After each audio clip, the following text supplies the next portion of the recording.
बांग्लादेश की तारीख में आज एक बड़ा बल्कि बहुत बड़ा मोड़ आया है। बांग्लादेश में तख्ता पलट पार्ट 2 की आहट। तो शेख हसीना वाजिद की हुकूमत के लिए हालात यकसर तब्दील हो गए। नमस्कार दोस्तों, बांग्लादेश में एक बार फिर से होने वाला है उलटफेर।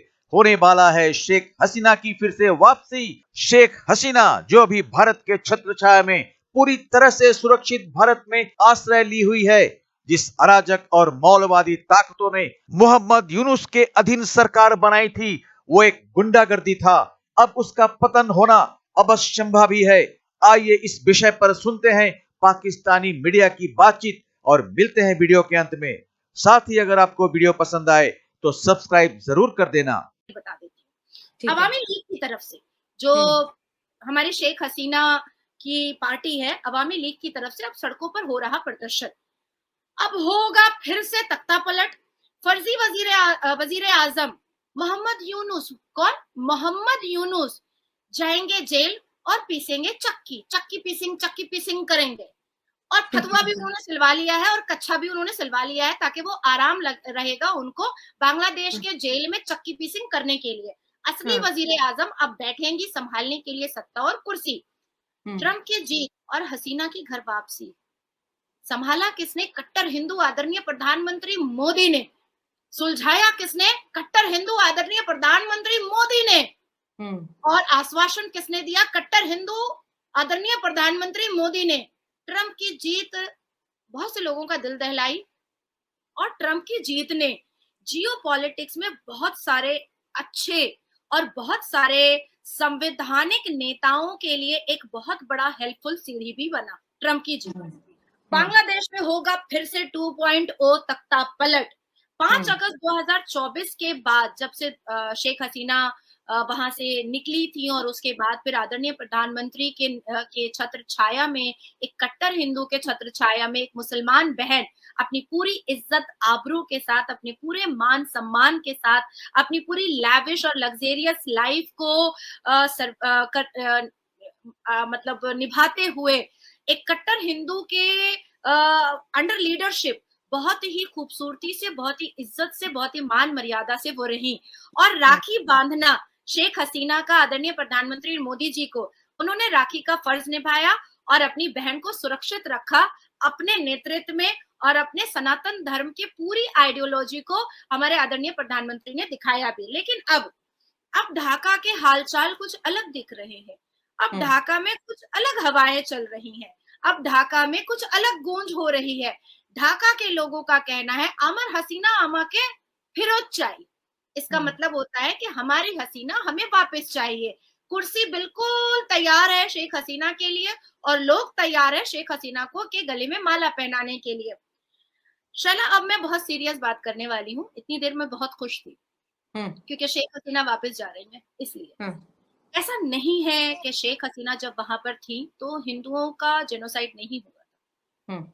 ऐसा नहीं है कि हिंदू बहु बेटियों को लूटा नहीं गया था। ऐसा नहीं है कि 1971 से लेकर के 2024 के 4 अगस्त 2024 तक में हिंदुओं के ऊपर अत्याचार नहीं हुआ था।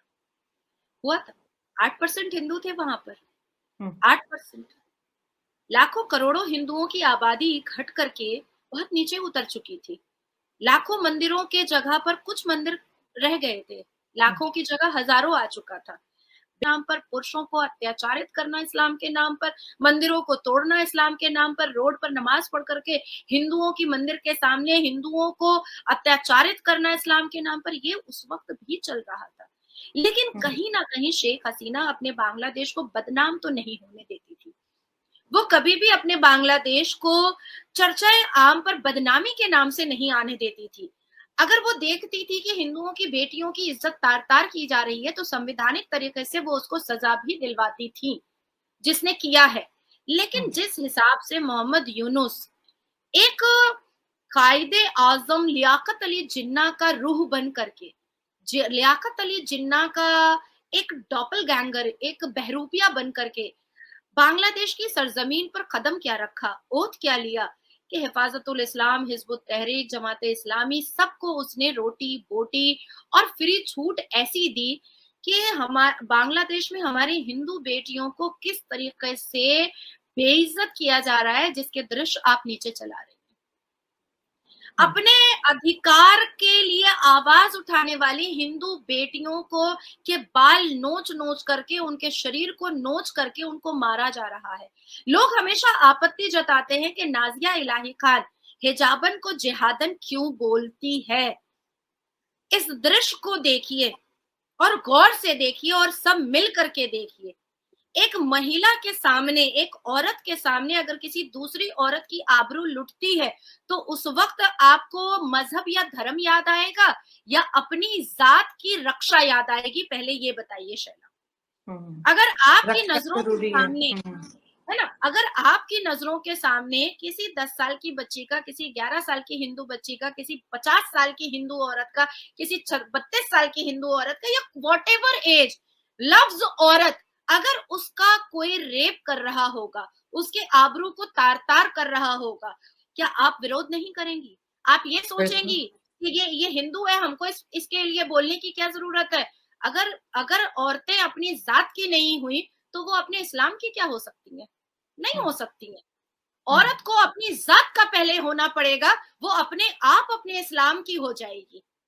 लेकिन जो दृश्य हमने देखे हैं, हिजाबनों ने जिस हिसाब से पकड़ करके बाल नोच करके मुस्लिम पुरुषों के हवाले हिंदू बेटियों की आबरू को लुटवाया है, ये दृश्य हमने अपनी आंखों से देखा है और शर्म से नजर झुक जाती है खुद को मुसलमान कहते हुए कि हिजाबन औरतें इतनी नीचे गिर गई हैं कि आबरू लुटवा रही हैं अपनी ही जात का।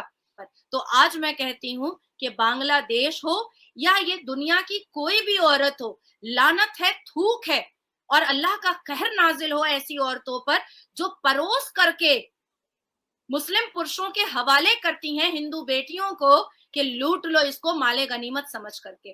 थूक है ऐसी मुसलमान औरतों पर और शर्म से मर जाना चाहिए ऐसी मुसलमान औरतों को जो किसी के घर की बहू बेटियों की आबरू इसलिए लुटवाती है कि वो हिंदू है।